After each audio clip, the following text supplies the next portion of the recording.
علامہ جوزی رحمۃ اللہ تعالی اپنی کتاب میں ایک واقعہ نقل فرماتے ہیں۔ آپ فرماتے ہیں کہ اللہ کے ولی جناب حبیب اجمی رحمۃ اللہ تعالی کے پاس اکثر ایک امیر آدمی آیا جایا کرتا تھا۔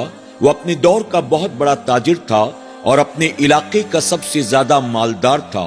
اس کے پاس مال و دولت کی کوئی کمی نہیں تھی، لیکن جیسے ایک عام آدمی دنیا دار ہوتا ہے ویسے ہی وہ بھی دنیا دار تھا۔ اس کے دل میں دین کے مقابلے دنیا کی محبت کوٹ کوٹ کر بھری ہوئی تھی۔ اس کے گھر میں ایک جوان بیٹی تھی، وہ پوری طرح سے معذور تھی۔ جناب حبیب اجمی رحمت اللہ تعالی اس شخص کو اکثر یہ سمجھاتے اور اس کی اصلاح کرتے، اللہ تبارک و تعالیٰ نے تجھے تمام طرح کی نعمتیں عطا کی ہیں، اس کے باوجود تو دنیا کے پیچھے پیچھے بھاگتا رہتا ہے۔ کیا ہی بہتر ہو کہ تو رب کی بارگاہ میں توبہ کر لے، دل سے دنیا کی محبت کو نکال دے اور اپنی آخرت کو سنوارنے کی کوشش کر، اپنے رب کی اطاعت اور فرمانبرداری میں لگ جا، اپنے رب کو راضی کر لے۔ اس پر وہ امیر آدمی مسکرا کر کہتا کہ حضور، جب وقت آئے گا تو رب کی بارگاہ میں توبہ بھی کر لوں گا، دیندار بھی بن جاؤں گا، دنیا سے منہ بھی پھیر لوں گا، لیکن ابھی وقت نہیں آیا۔ یعنی جتنی مرتبہ جناب حبیب اجمی رحمت اللہ تعالی اسے سمجھانے اور اس کی اصلاح کرنے کی کوشش کرتے، وہ ہمارے اور آپ کی طرح ٹال مٹول کرتا، بہانے بازی کرتا۔ وہ کہتا بہت جلد توبہ کر لوں گا، بہت جلد دیندار بن جاؤں گا، بہت جلد دنیا کو ٹھوکر مار دوں گا، بس تھوڑا وقت اور دیں، تھوڑا سا اور انتظار کریں۔ یعنی وہ ہمیشہ ہمارے اور آپ کی طرح بہانے بازی کیا کرتا تھا۔ جناب حبیب اجمی رحمت اللہ تعالی ہمیشہ اس بندے کی اصلاح کرتے اور وہ ہمیشہ ٹال مٹول کر کے وہاں سے چلا جاتا۔ ایک مرتبہ علامہ جوزی رحمت اللہ تعالی لکھتے ہیں، ایک دن وہی امیر کبیر آدمی بھاگتا ہوا جناب حبیب اجمی رحمت اللہ تعالی کی بارگاہ میں حاضر ہوا۔ اس سے پہلے کہ وہ کوئی بات کرتا، جناب حبیب اجمی نے معمول کے مطابق اس سے کہا، توبہ کر لے، دنیا کو ٹھوکر مار دے، اللہ کی اطاعت اور فرمانبرداری کر، اپنے آپ کو گناہوں سے بچایا کر۔ جب آپ نے اس کی اصلاح کی تو وہ بے ساختہ پکار اٹھا، حضور، اللہ کا فضل و کرم ہو گیا، میں نے توبہ کر لی ہے، میری بیوی نے توبہ کر لی ہے، میری بیٹی نے توبہ کر لی ہے، اللہ نے ہمارے گھر بھر کو توبہ کی توفیق عطا فرما دی، اور یہی خوشخبری سنانے کے لیے میں آپ کے پاس آیا ہوں۔ جناب حبیب اجمی رحمت اللہ تعالی نے جب یہ سنا تو آپ کو بڑا تعجب ہوا، میں کتنے سالوں سے اس کی اصلاح کرتا ہوں لیکن یہ ہمیشہ ٹال مٹول کر کے چلا جاتا ہے، آج آخر اس کے ساتھ ایسا کیا ہوا کہ اس نے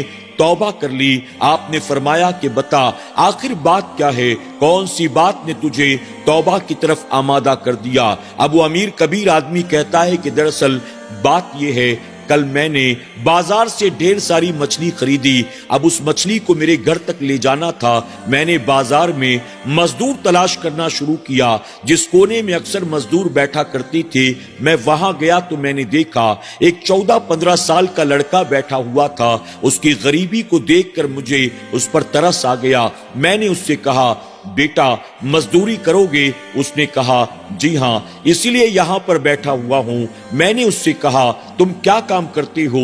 وہ کہتا ہے، مزدوری کرتا ہوں، اللہ کی توفیق سے اللہ کی عبادت بھی کرتا ہوں، اور جو وقت مل جاتا ہے علم دین حاصل کرنے کی کوشش کرتا ہوں۔ اب وہ امیر کبیر آدمی کہتا ہے کہ ٹھیک ہے، میں اسے اپنے ساتھ لے کر آیا جہاں میں نے مچھلیاں خریدی تھی، میں نے اسے مچھلیاں دکھائیں، اپنے گھر کا پتہ بتایا، اور میں نے کہا یہ مچھلیاں میرے گھر تک پہنچانی ہے، بتاؤ کتنے پیسے لوگے؟ اس نے کہا 3 درہم لوں گا۔ آپ نے کہا کہ ٹھیک ہے، چلو یہ مچھلیاں اٹھاؤ۔ اب اس غریب لڑکے نے ساری مچھلیاں اٹھا لی اور لے کر چل پڑا۔ میں آگے آگے چل رہا تھا، وہ لڑکا مچھلیاں اٹھائے میرے پیچھے پیچھے چل رہا تھا۔ راستے میں اذان ظہر ہو گئی۔ اس نے مجھ سے کہا کہ چچا اگر آپ کی اجازت ہو میں ظہر کی نماز ادا کر لوں۔ میں نے کہا کہ ٹھیک ہے، جاؤ نماز پڑھ کر آ جاؤ۔ اس نے مچھلیوں کو مسجد کے دروازے پر رکھ دیا، میں وہیں کھڑا اس کا انتظار کرتا رہا۔ وہ نماز پڑھ کر بہت جلدی واپس آ گیا۔ میں نے اس سے کہا بہت جلدی آ گئے، کیا تم نے نماز ادا کر لی؟ اس پر وہ کہنے لگا کہ جی ہاں، میں نے تمام سنتیں اور فرض ادا کر لی ہے، نفل بعد میں پڑھ لوں گا۔ میں نے کہا نفل بھی پڑھ ہی لینا تھا، آخر کتنا وقت لگتا؟ اس پر وہ لڑکا کہتا ہے کہ نہیں، مجھے ایسا محسوس ہوا کہ کہیں دیر زیادہ ہو گئی تو آپ مجھے کام چور نہ سمجھیں، اس لیے میں واپس آ گیا، نفل بعد میں ادا کر لوں گا۔ وہ شخص کہتا ہے کہ اس نوجوان کی باتوں سے میں بڑا متاثر ہوا۔ اس کے بعد اس لڑکے نے پھر سے مچھلیوں کو اٹھایا اور میرے پیچھے پیچھے چل پڑا۔ کچھ دیر کے بعد جب ہم دونوں گھر پہنچ گئے تو وہ شخص کہتا ہے کہ میں نے اپنی بیوی کو اس لڑکے کے بارے میں تمام باتیں بتائیں کہ کس طرح سے 3 درہم کے عوض وہ لڑکا ان مچھلیوں کو گھر تک پہنچانے کے لیے تیار ہوا۔ وہ لڑکا عبادت بھی کرتا ہے، علم دین بھی حاصل کرتا ہے اور بہت نیک معلوم دیتا ہے۔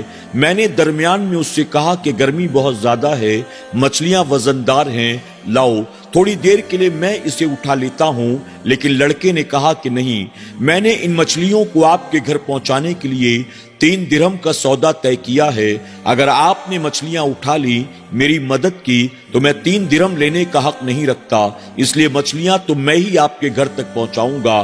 میں نے اس سے بہت کہا لیکن وہ نہیں مانا۔ وہ شخص کہتا ہے کہ میری بیوی نے جب اس لڑکے کے بارے میں یہ تمام باتیں سنی، وہ بڑی متاثر ہوئی۔ میری بیوی نے کہا کہ اس سے کہو ہاتھ منہ دھو لے، کھانا تیار ہے، وہ کھانا کھانے کے بعد ہی جائے۔ اس کے بعد وہ شخص جناب حبیب اجمی رحمت اللہ تعالی سے کہتا ہے یہ ماہ رمضان بھی نہ تھا، نہ کوئی بڑا دن تھا۔ میں نے اس لڑکے سے کہا ہاتھ منہ دھو لو اور کھانا کھا لو۔ اس پر وہ کہنے لگا کہ نہیں، میں کھانا نہیں کھا سکتا کیونکہ میرا روزہ ہے۔ اللہ اکبر! اس نے روزہ رکھا ہوا تھا اور گرمیوں کا موسم تھا، ساتھ ہی وزندار مچھلیوں کو اٹھایا۔ مجھے بڑا تعجب ہوا جب میں نے اپنی بیوی کو بتایا کہ وہ حالت روزہ سے ہے۔ میری بیوی اور زیادہ متاثر ہوئی۔ اس نے کہا کہ اس سے کہو ہمارے یہاں روزہ افطار کرے اور رات کا کھانا بھی ہمارے ساتھ کھائے۔ میں نے اسے دعوت دے دی، اس نے میری دعوت کو قبول کیا۔ اس کے بعد میں نے اسے اپنے علاقے کی مسجد تک پہنچا دیا۔ مسجد میں جا کر اس نے نماز عصر کو ادا کیا۔ افطار کے قریب وہ ہمارے گھر واپس آیا، میں نے اسے افطار کرایا۔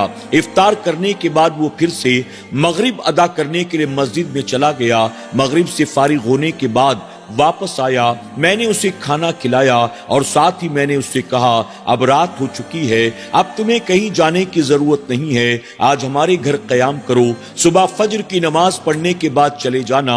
اس نے میری دعوت کو قبول کر لیا۔ اس کے بعد وہ مسجد میں گیا نماز عشاء ادا کرنے کے لیے۔ میں نے اپنے گھر میں اس کی خاطر ایک کمرہ تیار کیا۔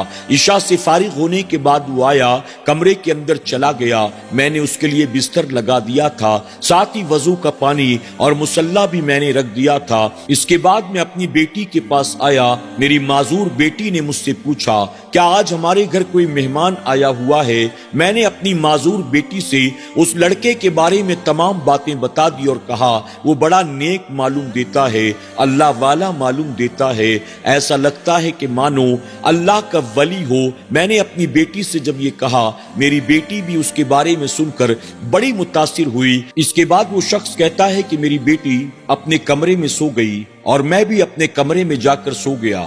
رات کو اچانک میرے دروازے پر دستک ہوئی۔ یہ سن کر میں حیران ہو گیا کہ بھلا اتنی رات کو میرے دروازے پر کون دستک دے رہا ہوگا۔ میں نے آواز دے کر پوچھا کہ کون، تو پتا چلا کہ دروازے پر کوئی اور نہیں بلکہ میری معذور بیٹی تھی۔ میں نے فوراً دروازے کو کھولا۔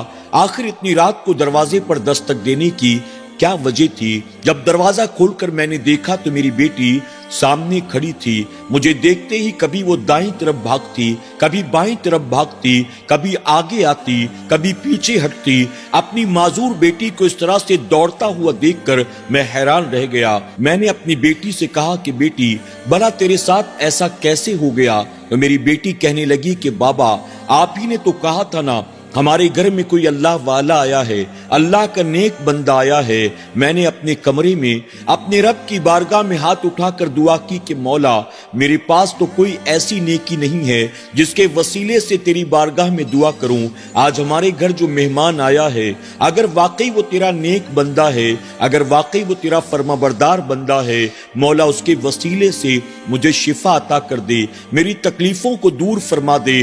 میں نے اس نوجوان کے وسیلے سے دعا کی اور اللہ تبارک و تعالیٰ نے مجھ پر فضل و کرم فرمایا، اللہ نے میری دعا کو قبول کر لیا، اللہ نے میرے ہاتھ اور پاؤں میں طاقت پیدا کر دی، اللہ نے مجھے مکمل شفا عطا کر دی۔ وہ شخص کہتا ہے کہ جیسے ہی میں نے یہ سنا، میں فوراً اس نوجوان کے کمرے کی طرف بھاگا۔ جب میں نے وہاں جا کر دیکھا تو میں حیران تھا، کمرے کا دروازہ کھلا ہوا تھا اور وہ نوجوان کمرے کے اندر موجود نہیں تھا۔ جب میں نے اندر جا کر دیکھا تو وہ ایک خط جاتے جاتے میری خاطر چھوڑ کر گیا تھا۔ اس خط میں لکھا ہوا تھا، اب مجھے تلاش کرنے کی کوئی ضرورت نہیں ہے، میرے پیچھے پیچھے آنے کی کوئی ضرورت نہیں ہے۔ اگر تم چاہتے ہو کہ اللہ تبارک و تعالیٰ تم پر اپنا فضل و کرم فرمائے، اللہ تمہاری دعائیں قبول فرمائے، تو کیا ہی بہتر ہو کہ اللہ کی بارگاہ میں رجوع کر لو، توبہ کر لو، اپنے دل سے دنیا کی محبت کو نکال دو، اپنے دل میں آخرت کی محبت کو پیدا کرو۔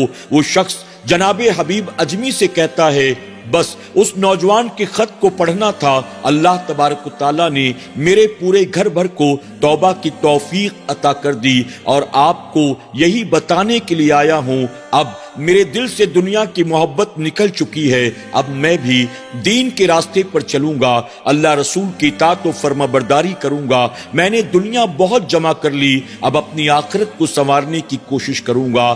سبحان اللہ۔ ناظرین اکرام، امید کرتا ہوں کہ آج کا یہ واقعہ آپ کو ضرور پسند آیا ہوگا۔ علامہ جوزی رحمۃ اللہ تعالی نے اس واقعے کو ہماری اور آپ کی خاطر اسی لیے نقل کیا تاکہ اللہ ہمیں اور آپ کو راہ راست پر چلنے کی توفیق عطا کرے۔ اللہ ہمیں ایسے واقعات سے سبق حاصل کرنے کی، دین سے دنیا کے مقابلے کئی گنا زیادہ محبت کرنے اور دنیا کے پیچھے پیچھے بھاگنے دوڑنے کے مقابلے اللہ اور اس کے رسول صلی اللہ علیہ وسلم کو راضی کرنے کی توفیق عطا فرمائے۔ اکثر ہم یہ چاہتے ہیں کہ ہم اپنے گھر کسی نیک کو بلا کر لائیں تاکہ اس کے قدموں کی وجہ سے اللہ ہمارے گھر میں رحمتوں برکتوں کا نزول فرمائے، لیکن ہم اپنے آپ کو خود نیک بنانے کی کوشش نہیں کرتے۔ جب ہمارا یہ ماننا ہے نیکوں کے قدم پڑیں گے، اللہ مکان میں، دکان میں برکت نازل فرمائے گا، تو ہم یہ کیوں نہیں سوچتے ہم خود بھی نیک بن جائیں گے، اللہ تبارک تعالیٰ ہمارے گھر میں، دکان و مکان میں رحمتوں برکتوں کا نزول فرمائے گا۔ اللہ رب العزت کی بارگاہ میں دعا ہے کہ میرا کریم ہمیں اور آپ کو اپنے محبوبین کے نقش قدم پر چلنے، نیکوں کے راستے پر چلنے اور اپنی دنیا اور آخرت کو سنوارنے کی توفیق عطا فرمائے۔ آمین یا رب العالمین۔